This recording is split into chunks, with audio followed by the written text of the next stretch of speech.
To jama'a assalamu alaikum, barkamu da warhaka kuma barkamu da wannan lokaci da kuma ganin wannan rana mai tarin albarka. To da fatan kowa yana cikin koshin lafiya. Kamar yadda kuka sani, wannan YouTube namu mai suna Zumunta Zamani tasha ce da ta shahara wajen kawo muku waƙoƙi na mawaƙa da dama.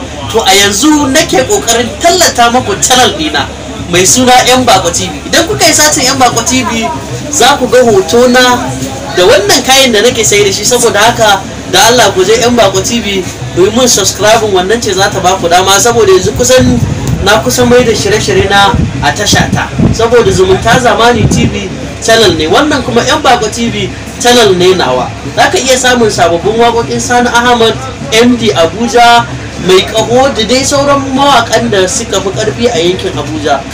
To da haka nake kira ga masoya na wannan channel tamu da kar su yi ƙasa a gwiwa su je YouTube sai kai satin Yan Bako TV. Insha Allah za ka gani sanye da wannan riga. Da Allah aje a danna mun subscribe domin samun sababbin shirye-shirye na a kowane lokaci. Mun gode, Allah ya bar zumunci.